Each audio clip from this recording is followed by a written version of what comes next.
Well, the most common signs and needs that people want to address with aging is a huge topic. Mostly, what I would say first, people come in because they have lost energy.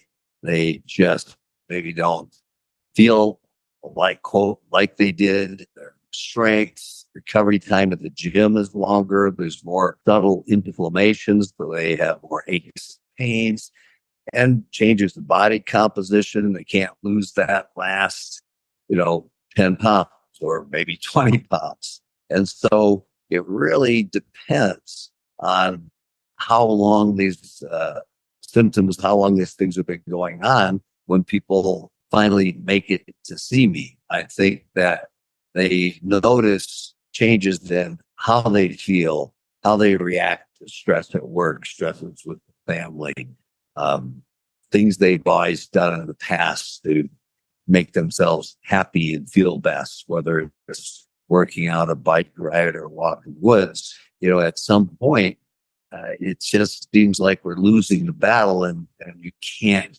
get a handle on things. Well, genetics and lifestyle play a huge role in the aging process. Someone like myself, I'm 71. I've been doing hormone replacement for 21 years, but I'm blessed to have a father that's turning 100 years old this fall, and his mother lived to nearly 105. So, genetics and longevity is something that, we hope for, pray for, but we're born into. Lifestyle makes all the difference because even given a great set of genetics or not so great a set, we can alter that very significantly by how we take care of ourselves, by the foods and the nutrients that go into our body, by the amount of exercise that we get, by maintaining a positive mental attitude, our spiritual attitudes. They all interplay together to help give us what we call our quality of life. Well, the daily habits that complement anti-aging therapy or anti-aging treatments, seem to be mostly common sense. You have to get 8 hours of sleep, 7, 8 hours of sleep. When we don't have adequate times for our body to recover. We don't make as much growth hormone. We tend to have chronic levels of inflammation. So sleep is very important. And then an extremely healthy diet. That diet rich in antioxidants seems that, there are so many fat diets, that either are deficient in protein, deficient in nutraceuticals, and even on a vegetarian diet. Many times we don't get the mix of nutrients from green leafy vegetables, from plant-based foods that can be significant.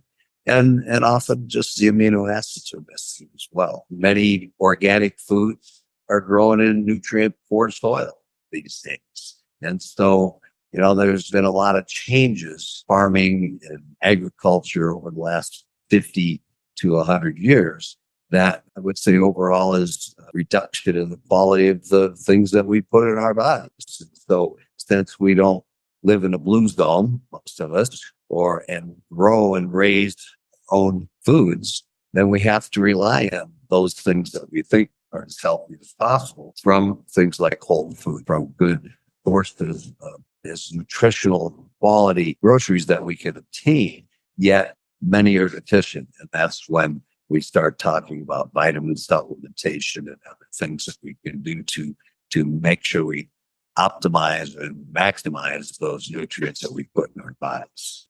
Well, there is a host of things that we do that are, quote, anti-aging treatments. One is just how you take care of yourself, your lifestyle, your diet, nutrition. And then we start looking at things like, okay, I'm 35, I'm 40, I'm 50, 60, wherever we're at, we start suffering hormone decline at an early age. As young as 30, we start losing 1 to 3% a year.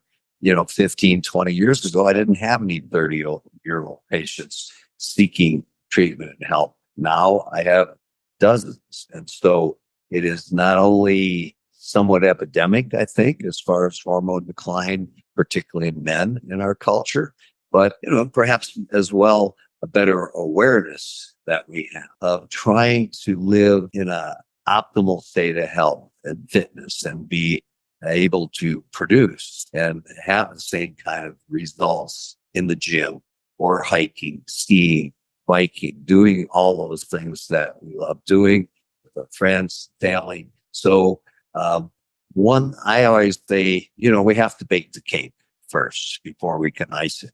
So baking the cake to me is balancing hormones, whether men or women, testosterone, things like DHEA, paying close attention to thyroid, being on the lookout for clinical hyperthyroidism.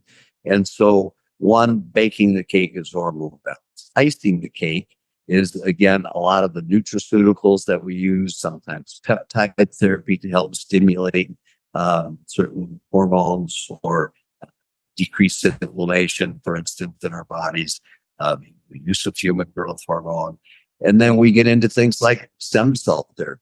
What can we do to harvest and use our own stem cells in a reparative way? So there are a number of anti-aging therapies that are very useful, and it needs to be customized by someone skilled in doing that to be used by yourself or for you, given your exact circumstances based on blood levels, activity levels, and your goals and desires, because we're all different.